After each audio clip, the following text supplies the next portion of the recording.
త్వరలో తమిళనాడు రాష్ట్రంలో ఎన్నికలు జరగబోతున్నాయి మనందరికీ తెలిసినటువంటి విషయమే. అయితే ఈ తమిళనాడు ఎన్నికల్లో ఆ రాష్ట్రానికి చెందినటువంటి BJP fire brand leader Annamalai ఎందుకు పోటీ చేయడం లేదు? ఇది ఒక పెద్ద డిస్కషన్, పొలిటికల్ డిస్కషన్, పర్టికులర్గా బీజేపీ సర్కిల్స్లో, తమిళనాడు పొలిటికల్ సర్కిల్స్లో జరుగుతోంది. ఎందుకు అన్నామలై పోటీ చేయడం లేదు? నిజానికి బీజేపీ పోటీ చేస్తున్నటువంటి సీట్లు కూడా తక్కువనే.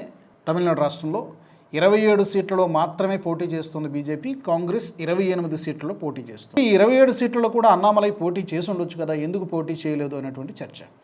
నిజానికి పార్టీ చెబుతోంది లెక్క ఏంటంటే, బీజేపీ ఆఫర్ చేసింది టికెట్, కానీ కొన్ని అంతర్గత వ్యూహాల్లో భాగంగా అన్నామలై పోటీకి దూరంగా ఉన్నారనేటువంటిది.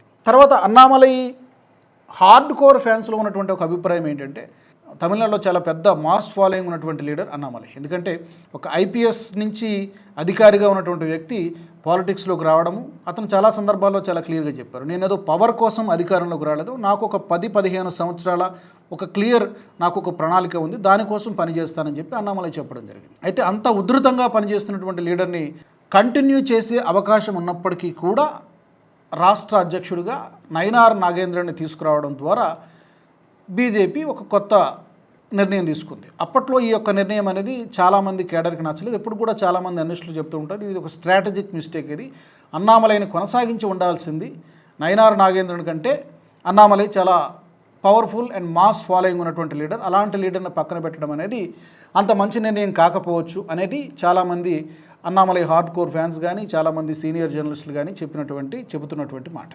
అందువలనే ఆయన కొంత అసంతృప్తిగా ఉన్నారు. ఈ మధ్యకాలంలో ప్రధానమంత్రి మోదీ గారు వచ్చినప్పుడు కూడా, ఆ రాష్ట్ర పర్యటనకు వచ్చినప్పుడు కూడా ఆహ్వానితుల జాబితాలో అతని పేరు ఉన్నప్పటికీ కూడా అన్నామలై హాజరు కాలేదు అనేటువంటి ఒక వాదన ఉంది.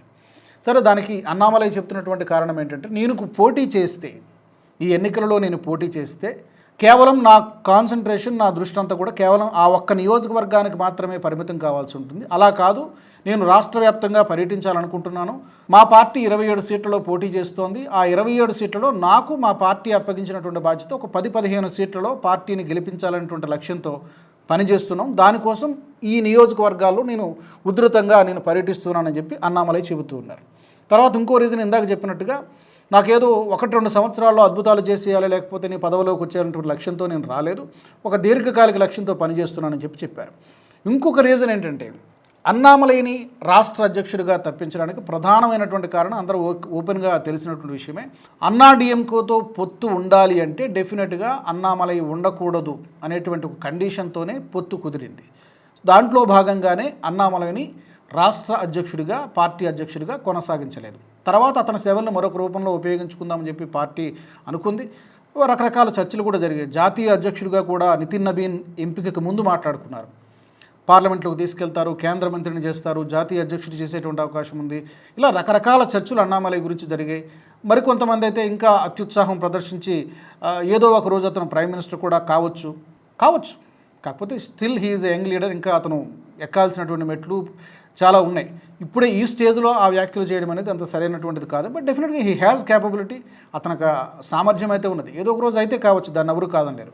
కానీ ఇది వరకు ఆయన 2 సార్లు ఎన్నికల్లో పోటీ చేశారు. 2021లో ఒకసారి అసెంబ్లీ ఎన్నికల్లో పోటీ చేశారు. అప్పుడు ఆయనకి మంచి ఓట్లే వచ్చాయి. కాకపోతే డిఎంకే అభ్యర్థి గెలవడం జరిగింది. ఓట్ షేర్ మాత్రం బాగానే వచ్చింది. తర్వాత జరిగినటువంటి లోక్సభ ఎన్నికల్లో కూడా కోయంబత్తూరు నుంచి పోటీ చేశారు. అప్పుడు కూడా ఓడిపోయారు. సో ఒకసారి అసెంబ్లీ ఎన్నికల్లో, ఒకసారి లోక్సభ ఎన్నికల్లో పోటీ చేసి అన్నామలై ఓడిపోవడం జరిగింది. సో ఇప్పుడు 3వసారి పోటీ చేసినప్పుడు మరొకసారి అలాంటి ఫలితం రిపీట్ కాకూడదు, ఛాన్స్ తీసుకోకూడదని ఆయన భావించి ఉండవచ్చు. ఎందుకంటే మరొకసారి ఓడిపోతే అది కొంత మోరల్ దెబ్బతిన్నట్టు ఉంటుంది. రాజకీయాల్లో గెలుపు ఓటములు సహజమే. అయినప్పటికీ కూడా సరైనటువంటి తనకు పట్టున్నటువంటి కోయంబత్తూరులో వేరే వాళ్ళకి ఇవ్వాల్సినటువంటి పరిస్థితి వచ్చింది. కాబట్టి అక్కడ పోటీ చేయడానికి అవకాశం లేదు. కాబట్టి ఈ కారణాలతోటి అన్నామలై ఈసారి అసెంబ్లీ ఎన్నికల్లో పోటీ చేయడానికి దూరంగా ఉన్నారు. పార్టీ ఆఫర్ చేసినప్పటికీ కూడా నేను పార్టీ కోసం పనిచేస్తాను, గెలుపు కోసం పనిచేస్తాను. అండ్ మోరోవర్ ఇప్పుడు మెజారిటీ సీట్లలో అక్కడ అన్నాడీఎంకేనే పోటీ చేస్తుంది, ఎక్కువ సీట్లు ఏమి ఇవ్వాల. దానిపై కూడా రకరకాల విమర్శలు ఉన్నాయి. ఇంత తక్కువ సీట్లకి ఎందుకు బీజేపీ ఒప్పుకుంది, కనీసం ఒక 60-70 సీట్లు కూడా అడిగి ఉండాల్సిందని చెప్పి అది కూడా ఉంది.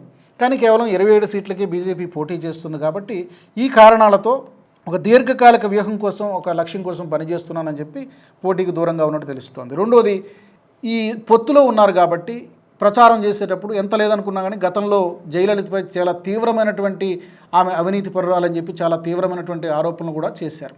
తర్వాత ఈయన చాలా అగ్రెసివ్గా ఉంటారు. నయనార్ నాగేంద్రన్ చాలా సింపుల్గా ఉండేటువంటి పర్సన్. కాబట్టి ఈ రకరకాల కారణాలతో ప్రస్తుతానికి ఈయన్ని తప్పించారు. బట్ ఏదైనా కూడా రాబోయే రోజుల్లో ఈ నిర్ణయం ఎలా ఉంటుంది, దీర్ఘకాలికంగా ఆయన డెఫినెట్గా హీ విల్ మంచి పొలిటికల్ భవిష్యత్తు ఉంటుంది, అందులో ఏం సందేహం లేదు. ప్రస్తుతానికైతే ఈ కారణాలతో అతను పోటీగా దూరంగా ఉన్నట్టుగా, అసెంబ్లీ ఎన్నికల్లో పోటీకి దూరంగా ఉన్నట్టుగా మనకు తెలుస్తోంది. మీ ఒపీనియన్స్ కూడా తప్పకుండా కామెంట్స్లో పెట్టండి. ఎందుకు అన్నామలై ఈసారి ఎన్నికలకు పోటీకి దూరంగా ఉన్నారు?